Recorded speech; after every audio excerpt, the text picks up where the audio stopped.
હોયગામ તાલુકામાં રજૂઆત કરે છે એટલે હોયગામ તાલુકાવાળા એમ કહે છે કે તમારે આ દીવદરમાં આવે રોડ આમ આવે બરાબર. હવે અમારો આ ક્યાં રોડ આવે છે અમને કોઈ ખબર ન હોય, અમે એક અભણ માણસ બરાબર, પણ અમારા રોડની આ સમસ્યા દૂર થાય અને આ ખાડાનું અને ગામ હેરાન ન થાય એ જ અમારી સમસ્યા બરાબર. આ ભૂલકા બાળકો હવે અત્યારે આપણા નાના બાળકો તમે એક ખાલી અમને વિડીયો મૂકો તો ભૂલકા બાળકો હેરાન થાય છે બરાબર.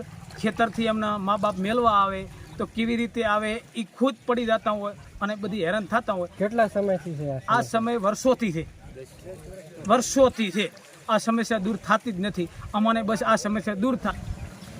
હાલ તમે જે જોઈ રહ્યા છો અહીંયાથી આ રસ્તો છે એ 3 થી 4 ગામને જોડતો રસ્તો છે. ત્યાંથી માતપુરા, મસાલી, બોરુ, આ બાજુ લીંબોણી એ જવાનો રસ્તો છે.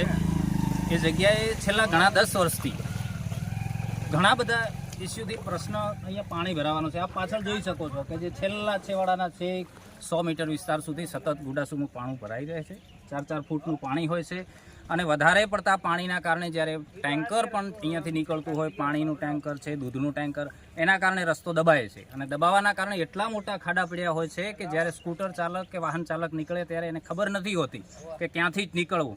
તો હમણાં જ 3 થી 4 જણને ત્યાં પડવાના સંજોગો પણ એવા થયા. અમે વારંવાર લેખિત મૌખિક રજૂઆતો વહીવટીતંત્રને કરી છે. જે પણ કારણ હોય, ખબર નથી કયા કારણસર નથી થતું, એમણે પણ એમના પ્રયત્નો કર્યા હશે, પણ ગામની વચ્ચે આવી, ગામની સાથે મળી, યુવાનોની સાથે મળી આ પ્રશ્ન નીકળે, અહીંયાનો ઉકેલ આવે, અહીંયાથી પાણી નીકળે કે જેના કારણે અત્યારે જોઈ રહ્યા ચોમાસાનો માહોલ છે અને વર્તમાન સમયમાં ગુજરાતની અંદર, સમગ્ર ભારતની અંદર જે ચાંદીપુરમ વાયરસ નીકળી રહ્યો છે એ એના લક્ષણો આ મચ્છરોમાંથી ઉત્પન્ન થતા હોય છે. તો અહીંયાથી પસાર થતું બાળક જ્યારે અહીંયા આવા ભીના પગે જ્યારે સ્કૂલની અંદર જશે તો એ કેવા વાતાવરણની અંદર ભણશે, એનામાં ભવિષ્યમાં રોગ કેવા થશે. તો અમારો પ્રશ્ન વહીવટીતંત્રને એક જ છે કે મહેરબાની કરી અહીંયા સામે જે દેખાય છે એ બહુ ખર્ચો પણ નથી કે સામેથી ટેકરો છે, ટેકરાને તોડી અને ગમે તે રીતનો નિકાલ કરી અને અહીંયાથી પાણીનો નિકાલ કરવામાં આવે તો જે ચોમાસાના જે મચ્છરજન્ય રોગો છે એનાથી પણ અમને રાહત મળે અને 4 થી 5 ગામોનો જે અહીંયાથી વાહન વ્યવહાર થાય છે એ ગામનો પણ અમને ખૂબ બધાને લાભ મળે. તો તંત્રને મારી એક નમ્ર અરજ સાથે વિનંતી છે કે આ બાબતને ઘટતું કરવા જેટલું બને તેટલું સત્વરે કાર્યવાહી કરે એ જ આશા સાથે આપની. હરસણનો રસ્તો છે, હરસણથી નવાપુરાનો. અહીંયા પાણી એટલું બધું ભરાય છે કે ચાલવા માટે તકલીફ પડે છે. ચાલવામાં એટલી તકલીફ પડે કે વાહન ઊંધા પડી જાય છે. બૈરા હોતા આમાં વાહનમાં બેહાતું નથી અને ખાડા પડી ગયા છે.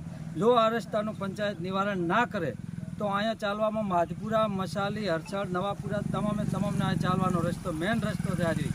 અને અહીંયા ચાલવાથી ખાડા પડી જશે અને આ ગામને ખૂબ તકલીફ છે.